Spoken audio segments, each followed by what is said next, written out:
distante. Há alguns anos atrás, quando a gente falava o quê? Em qualidade, era uma coisa muito restrita a determinadas empresas. Hoje em dia, quem não tiver qualidade não sobrevive mais. A questão da sustentabilidade também vai para o mesmo caminho, numa amplitude muito maior, seguramente. Ok? Obrigado, Nakano. Alguém tem um contraponto? Bem, o microfone. Como disse o Germani, como disse o Nakano, realmente nós estamos absolutamente convencidos que se esse tripé, governo, empresa e a sociedade como um todo, através dos cidadãos, não trabalharem intensamente pela sustentabilidade, nós realmente vamos morrer na praia. Então, é muito importante isso que você mencionou, do papel das empresas, da sua ação junto à comunidade em que ela está inserida, para que a gente consiga até sensibilizá-la e envolvê-la. Rosa, algum comentário? É muito interessante observar uma proposta que vem ganhando amplo destaque mundial, se chama Cradle to Cradle, que quer dizer literalmente berço a berço. Achei um nome muito provocativo. Vejo que para o indivíduo atuar e perceber que sustentabilidade é algo que também diz respeito a ele, não é só uma ótica empresarial ou governamental em seus diversos níveis, provocar é importante. Por que berço a berço? Em oposição, e aí que começa a ideia importante e curiosa, em oposição de berço ao túmulo.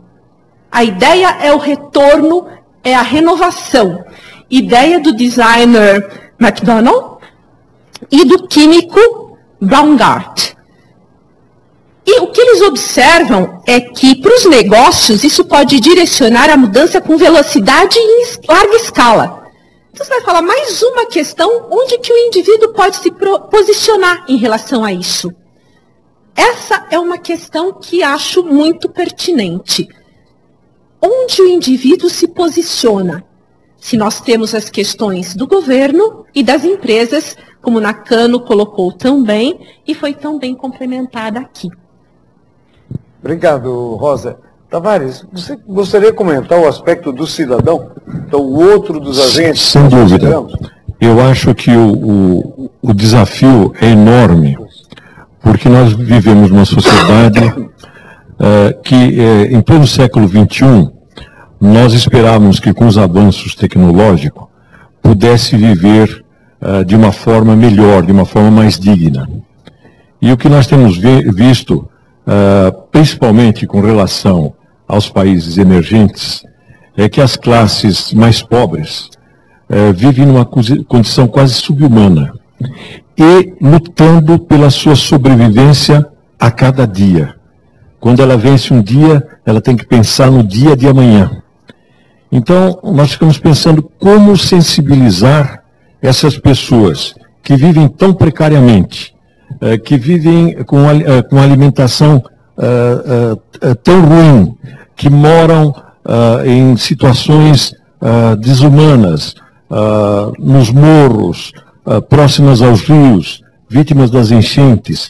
Como sensibilizá-la para ter uma postura sustentável? Como fazê-la se preocupar com o meio ambiente e com as futuras gerações? Nas gerações mais abastadas, nós temos visto a sede do consumo, a preocupação extrema com a obsolescência de tudo. Tudo precisa ser trocado a cada instante. Ninguém se conforma mais ter o celular que foi produzido mês passado. Ninguém mais quer ter o carro que foi produzido ano passado. E essa é uma troca permanente, é um desgaste profundo e um impacto tremendo sobre o planeta e sobre o meio ambiente. Obrigado. Roberto, você queria acrescentar algo? Eu queria acrescentar um ponto em relação às organizações e, obviamente, os indivíduos que as compõem, que há um certo desconforto gerado por essa nova onda da sustentabilidade. Apesar de todos os avanços que o Nakano pontuou muito bem, que já têm sido feitos, existe uma dificuldade muito grande de como inserir essa questão na gestão empresarial, em todos os processos, né, da gestão empresarial. Então, muitas empresas têm dificuldade, eles têm um departamento de responsabilidade social, ou eles pensam em alguns produtos verdes, como o Nakano comentou, mas há dificuldade de inserir isso no departamento de recursos humanos, no relacionamento com fornecedores. Então, nós vemos hoje nas empresas uma tensão muito grande, muitas vezes entre o discurso, que hoje está muito voltado e afinado com as questões da sustentabilidade, e a prática em que ainda se usam medidores financeiros, né, de desempenho, e o que dificulta trazer para o dia a dia, né, que já foi também muito falado aqui, para a realidade, não pessoal, mas empresarial dos funcionários, enfim, dos empresários, essa questão. Então, é um momento de transição, a gente entende esse movimento, essa dificuldade, mas é importante ressaltar que às vezes existe essa dificuldade entre o que está sendo falado e realmente as ações diárias e decisões diárias nas organizações. Muito bom, obrigado, Roberto. Mas já que você está com o microfone, e como fica o governo, o terceiro agente? Qual é o seu papel na sustentabilidade?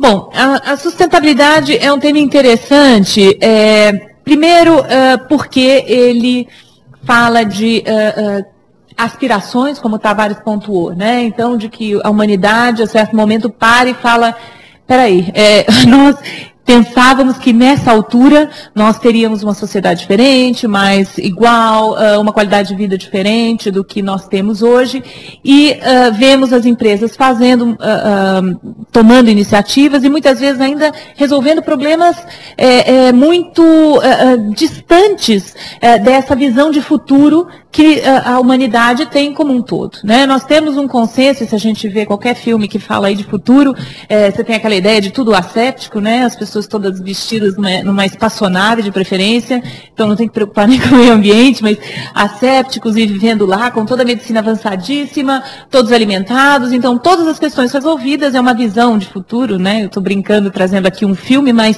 é uma visão de futuro que a humanidade tem, de resolver essas questões, e nós estamos numa realidade em que nós temos uma distância muito grande entre esses dois pontos. E cabe a nós, governo, indivíduos e empresas, construir esse caminho da situação atual até essa visão de futuro.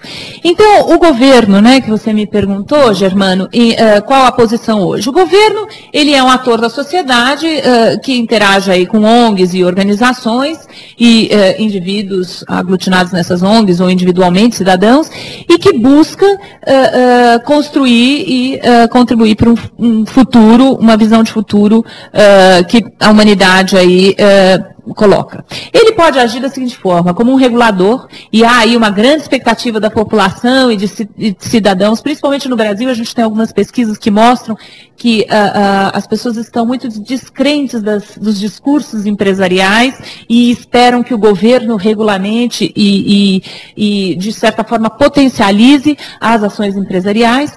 Mas então nós temos um governo que pode regular através de legislação, regula a atividade das organizações, seja para poluir menos, né, para diminuir o seu impacto ambiental, seja para contratar pessoas portadoras de deficiência ou para contratar grupos minoritários, enfim. Então, através de leis, ele consegue regular e incentivar algumas práticas na área empresarial. Consegue também desenhar políticas públicas, né, que consegue endereçar problemas como saúde, como educação, como enfim, desenvolvimentos de determinadas regiões. Então, através das políticas públicas, ele consegue gerenciar essa questão.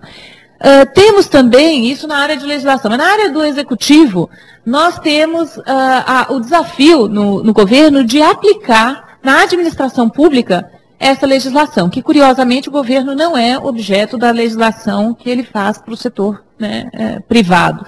Então, existe